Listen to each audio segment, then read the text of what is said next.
Chaque début d'année marque, bien souvent pour chacun et chacune, la possibilité de prendre de bonnes résolutions. Est-ce que vous avez eu l'occasion de prendre de bonnes résolutions le soir du 31 décembre? Est-ce que c'est ce que vous avez fait? Oui, pour quelques-uns parmi vous, en tout cas. Faisant le point sur l'année écoulée, on tire un bilan qui nous amène à prendre fermement des décisions qui amélioreront notre quotidien et notre qualité de vie. Que ce soit manger plus sain, lire, prendre du temps pour soi, mieux s'organiser ou encore faire du sport. C'est la bonne résolution numéro 1 des Français. On se dit que le début d'une nouvelle année est le moment idéal pour changer. On peut mettre la diapo suivante. Si ça marche. Voilà, j'ai mis une photo d'Erwan d'ici quelques années. Je ne sais pas si vous voyez le... Malheureusement, la réalité se heurte bien souvent à nos désirs sincères, car nous les abandonnons, ces résolutions. Plus de la moitié d'entre nous, 64% pour être précis selon les dernières études, on abandonne nos résolutions le premier mois, c'est-à-dire fin janvier. Mais ce matin, si vous êtes d'accord, on va partir optimiste. On va s'encourager les uns les autres à la fin du culte à tenir bon dans nos résolutions, quelles qu'elles soient. Et on va aller à la découverte de notre texte avec ce même élan de pouvoir faire grandir notre relation au Seigneur durant cette année. Notre passage correspond à la fin de ce que nous appelons le Sermon sur la montagne, qui est le premier discours que nous offre l'évangile de Matthieu. Et pour information, nous avons dans nos petits groupes pris les 3 premiers mois de la rentrée pour l'étudier, ce Sermon sur la montagne. C'est un texte très connu, dont certaines punchlines résonnent au-delà des églises, comme par exemple « Regarde la poutre qui est dans ton œil avant de regarder la paille dans l'œil de ton prochain ».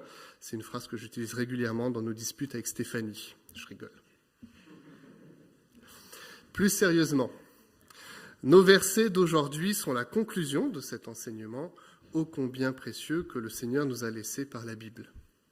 Et nous lisons ensemble l'évangile de Matthieu, le chapitre 7, des versets 21 à 29. Je lis selon la version de la seconde 21. « Ceux qui me disent « Seigneur, Seigneur » n'entreront pas tous dans le royaume des cieux, mais seulement celui qui fait la volonté de mon Père céleste.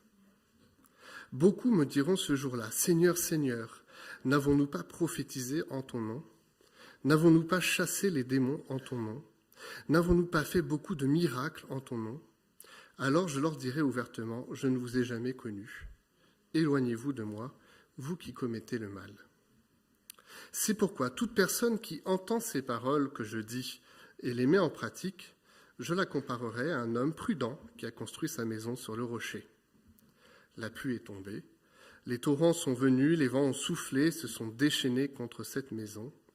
Elle ne s'est pas écroulée parce qu'elle était fondée sur le rocher. Mais toute personne qui entend ces paroles que je dis et ne les met pas en pratique ressemblera à un fou qui a construit sa maison sur le sable. La pluie est tombée, les torrents sont venus, les vents ont soufflé et se sont abattus sur cette maison. Elle s'est écroulée et sa ruine a été grande. Quand Jésus eut fini de prononcer ces paroles, les foules restèrent frappées par son enseignement, car il enseignait avec autorité et non comme leurs spécialistes de la loi et leurs scribes. Amen.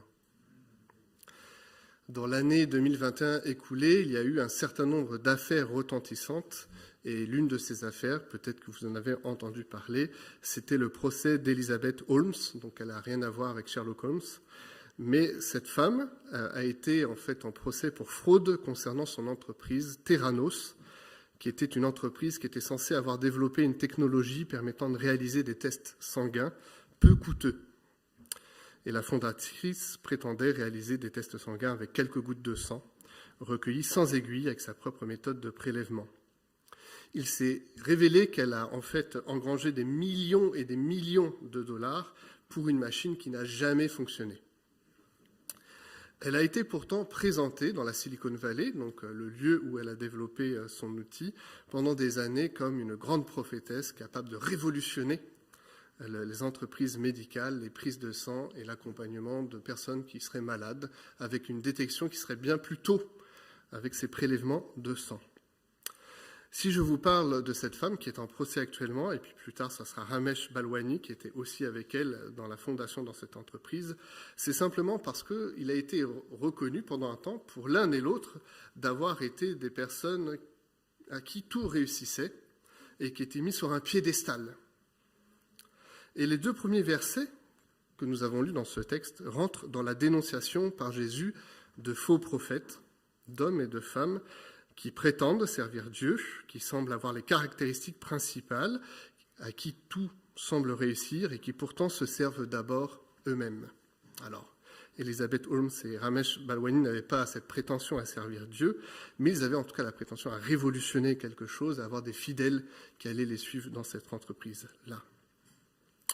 L'Ancien Testament dénonçait régulièrement les personnes qui se proclamaient porte-parole de l'Éternel, et dont la façon de vivre ne correspondait pas à leur discours.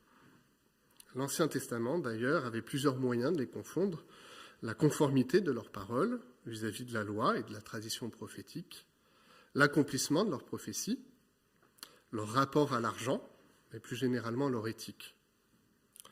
Pour le dire avec les mots de Jésus, qui précèdent un petit peu notre passage, il faudrait regarder aux fruits pour voir s'ils sont bons ou mauvais.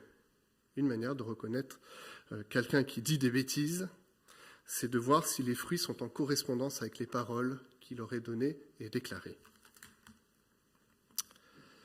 Ces critères restent d'actualité, y compris au sein de nos communautés, et sont des moyens simples de pouvoir mettre à l'épreuve quelqu'un qui aurait une parole pour le monde, pour l'Église, soit pour l'accueillir favorablement, car oui, une parole de sagesse dans une situation particulière est l'un des moyens que Dieu peut utiliser pour son Église, j'en suis infiniment convaincu, soit pour la contester, si la parole qui est dite, qui est donnée, n'est pas en correspondance avec ce que nous dit la Bible, la tradition prophétique, ce que dit la loi, ce que dit Jésus. Mais si vous avez été attentif, dans notre texte lu ce matin, ça semble en fait bien plus subtil que cela. Et c'est même troublant, comme le souligne Christophe Paya dans son commentaire. Je le cite, dans les versets précédents, il fallait regarder aux fruits. Donc il fallait analyser la vie de la personne, ses paroles, ce qui était dit et la correspondance signifiée. Mais dans le texte qu'on a lu, les fruits ont l'allure et la forme de fruits tout à fait corrects.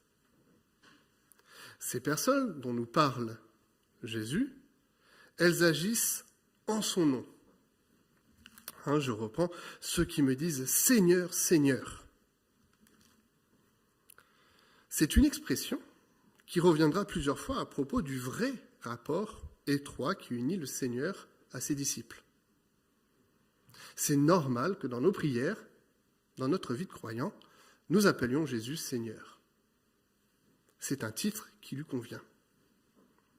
Ces personnes, elles prophétisent, nous dit le texte. Alors, il peut y avoir des fausses prophéties, on vient de le voir, mais on peut aussi avoir des vraies prophéties qui correspondent dans le récit qui nous est donné à la proclamation de la bonne nouvelle par Jean-Baptiste et Jésus. Et ça aussi, ça correspond à la mission que recevront les disciples. C'est même la mission qui nous correspond à nous également. On doit annoncer l'Évangile. Le texte nous dit qu'elle chasse des démons. C'est une mission qui sera confiée à nouveau plus loin aux disciples et qui est confiée à l'Église. Ces personnes font des miracles, des guérisons. Ça correspond à nouveau aux actes de Jésus et à la mission qui est confiée aux disciples plus loin et qui est aujourd'hui encore une possibilité qui est offerte à l'Église. Si on prend simplement les éléments tels qu'ils nous sont donnés, il n'y a aucun moyen de distinguer le vrai du faux disciple. Tout ce qui vient d'être dit par Jésus, c'est les qualités d'un vrai disciple. D'accord ? C'est normal qu'un vrai disciple appelle Jésus Seigneur. C'est normal qu'il ait la capacité de chasser les démons, de faire des miracles, d'annoncer la bonne nouvelle. Tout semble vrai et crédible pour le faux disciple dans ce texte, que ce soit dans ses paroles ou ses actes, Il n'y a pas moyen de distinguer entre l'un et l'autre. C'est même inquiétant, car il semble ainsi que le faux disciple dont il est question n'ait pas conscience de mal agir ou faire. Exactement comme l'hypocrite de la paille et la poutre, ce pseudo-disciple semble non seulement tromper les autres, mais aussi se tromper lui-même. Il est persuadé pour lui-même qu'il fait quelque chose de juste, de vrai. C'est la fin de citation de Christophe Paya. Il faut donc admettre qu'il y a quelque chose de plus qui peut nous échapper à nous, mais qui n'échappera pas à Jésus. C'est que le lien qui unit le vrai disciple au maître passe par l'écoute. Si vous êtes tout à fait honnête, lorsque vous lisez les évangiles, jusqu'au moment où Judas est dénoncé par Jésus, il n'y a aucun moyen de savoir que lui est un faux disciple parmi les 12. C'est parce que Jésus le signifie que les autres disciples commencent à comprendre. Mais sinon, dans l'ensemble de l'évangile, il fait partie de ce groupe-là, il fait les mêmes choses, il a les mêmes paroles. Au fond, si on regarde les évangiles, les disciples de Jésus n'ont que peu parlé et peu agi, en comparaison du temps qu'ils ont accordé à écouter leur maître. Faites la comparaison, si pendant l'année 2022 vous avez l'occasion de lire un évangile, vous mettez d'un côté tout ce que Jésus a fait et dit, et ensuite les paroles et les actes des apôtres. Et vous faites la correspondance entre les deux, vous verrez en fait qu'il y a beaucoup plus de paroles et d'actes de Jésus que par rapport aux disciples. La majorité des textes qui nous sont donnés, c'était les disciples qui écoutaient ou qui étaient témoins des œuvres de Jésus. Leur disposition était bien plus de recevoir, de suivre et d'écouter le Seigneur que de dire ou faire pour lui. Et je reprends à nouveau une phrase de Christophe Paya qui résume ce propos. L'attachement à Jésus ne prend pas d'abord la forme de paroles et d'actes, mais d'une présence à ses côtés et d'une écoute active de sa parole de justice. Dans ce texte, Jésus entend dénoncer, à travers le sermon sur la montagne, la capacité qu'a un être humain à faire plein de choses en étant persuadé pour lui-même, mais en ratant l'essentiel, l'écoute qu'il devrait avoir du Maître, du Sauveur et du Seigneur. Mais je le rappelle, ce qui est troublant dans ce texte, c'est aussi de signifier que Jésus aura la seule capacité de distinguer. Et que pour une part de ces pseudo-disciples ou de ces faux prophètes, nous-mêmes, nous aurons assez peu de moyens de savoir. Le vrai ou le faux, dit Jésus, sera examiné lors du jugement final. Les paroles de Jésus s'inscrivent sans hésiter dans ce contexte particulier où il est dit « Je leur dirai ouvertement, je ne vous ai jamais connus. Éloignez-vous de moi, vous qui commettez le mal. » C'est une parole de la fin des temps où Jésus vient, expose ce que chacun a fait et puis dit une parole de vérité qui ne pourra pas être contestée. C'est seulement lors de ce jugement final que les choses seront révélées et que le vrai disciple pourra demeurer près de lui, alors que le faux devra s'éloigner. Et peut-être ce matin, vous écoutez ça et vous vous dites, moi en fait, je ne sais plus. Je ne sais plus si je suis un vrai ou un faux disciple. On me dit qu'il y a juste Jésus qui saura le dire, donc moi j'avais regardé à mes fruits, ça me semblait tout à fait bon. Mais là, ce matin, comment savoir ? Et là, Jésus, je crois, de manière intelligente et pédagogique, ne veut pas laisser ses disciples qui l'écoutent dans un flou. Et va vers une parabole, l'écoute de la sagesse. On peut passer à la slide suivante. On va vers la fin de sa prise de parole. Et Jésus utilise une parabole qui nous est connue, le fou sur le sable, le sage sur le roc. Si vous avez pu vous balader à Lyon ces derniers jours, vous avez dû voir que le Rhône et la Saône ont débordé de leurs lits respectifs et que vous aviez une partie des quais qui était tout à fait inondée. Et donc, dans cette inondation, il y a une partie des infrastructures qui n'ont pas tenu, alors qu'une autre qui était fermement établie, vous voyez là, c'est toutes les rambardes qui sont posées, elles sont demeurées. Alors qu'il vient de nous être rappelé l'importance de l'écoute, et le pas que nous devons accorder à celui du Christ, Jésus enracine son propos dans le langage biblique de la sagesse, en opposition à la folie. Alors cette opposition sagesse-folie, elle est caractéristique d'un certain nombre de livres dans la Bible. Si vous lisez le livre des Proverbes ou l'Ecclésiaste, entre autres exemples, vous verrez d'un côté la sagesse qui est personnifiée et la folie qui l'est également. Dans le livre des Proverbes, en tout cas c'est marqué, la sagesse elle est personnifiée, le sage nous dit qu'elle crie avant d'être entendue. Et de la même façon, ici, elle prend les traits de Jésus-Christ. Je relis avec vous. Toute personne qui entend ces paroles que je dis et ne les met pas en pratique ressemblera à un fou qui a construit sa maison sur le sable. Donc vous avez une sagesse qui parle, qui crie et qui devrait être écoutée et qui est affiliée, qui est posée comme celle du Christ. La sagesse, nous dit cette parabole, provient de l'écoute du Sauveur et du parfait architecte de nos vies. Et il est intéressant de noter que lors de la construction, c'est compliqué de distinguer entre les deux maisons. Le texte appelle à considérer que s'il y a les deux maisons, c'est très difficile de voir avant qu'il y ait la pluie, la tempête, etc., de voir laquelle va tenir.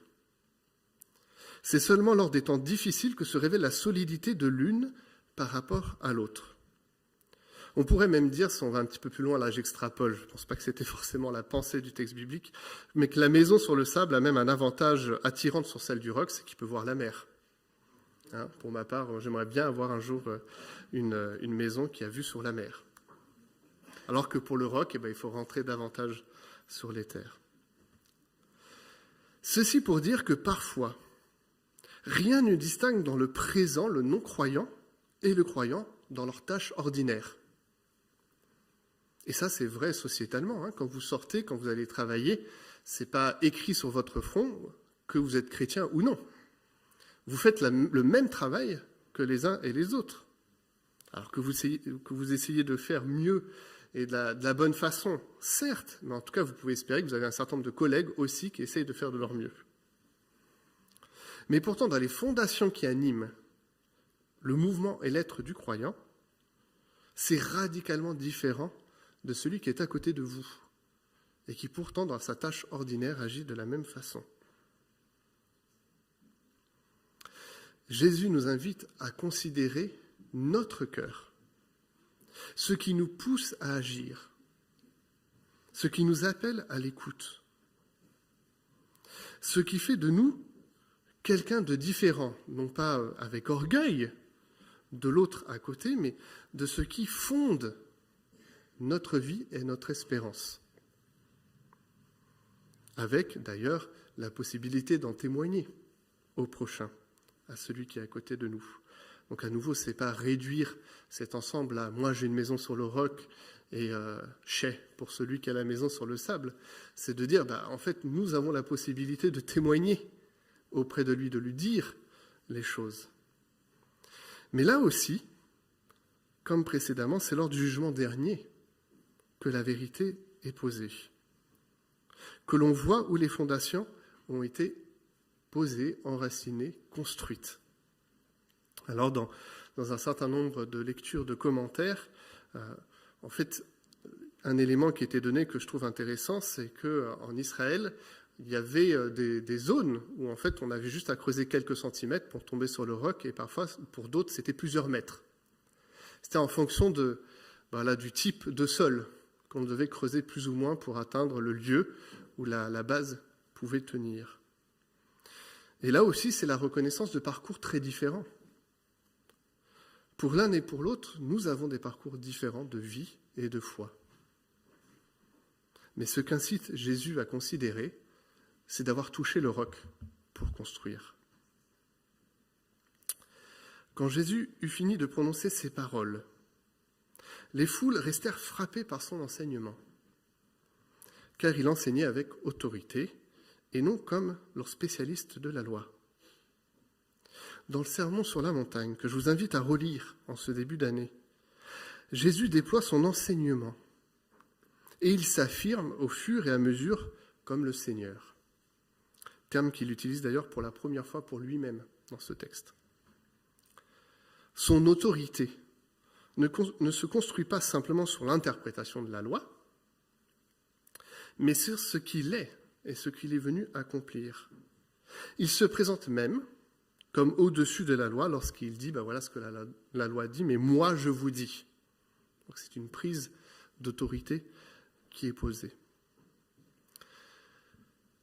Jésus d'abord enseignait aux 12. Et le sermon sur la montagne nous dit qu'à travers ces 12, il y avait aussi une foule plus disparate qui écoutait et qui entendait. Ça peut être vous et moi aujourd'hui. Et je ne sais pas si ce texte a été prononcé dans le cadre d'une nouvelle année, mais en tout cas, il appelle à une résolution radicale. Il appelle à un choix de vie. Il appelle à une résolution qui sauve et implique une relation particulière à lui. Jésus ne veut pas simplement regarder les actes et les paroles qui sont prononcées, mais d'abord le rapport étroit qui l'unit lui aux autres, à ceux et celles qui seront prêts à entamer la relation. Ce que Jésus veut dire à ceux qui l'écoutaient, c'est que le plus important, justement, c'était cette écoute attentive. Et l'écoute attentive était un effort, c'est un effort. Écouter quelqu'un avec sérieux, ça demande beaucoup d'énergie. C'est une écoute attentive, active, et qui appelle à le suivre sur le chemin de la vie. Jésus veut signifier dans ce texte qu'avant d'agir ou de faire, il faut d'abord se mettre au diapason de sa volonté. Et que c'est cet ensemble qui fonde le vrai disciple. Paul le rappellera, ainsi la foi vient de ce qu'on entend. Et ce qu'on entend par la parole du Christ. C'est le rapport à la parole du Christ qui lie le croyant à son Seigneur et son Sauveur.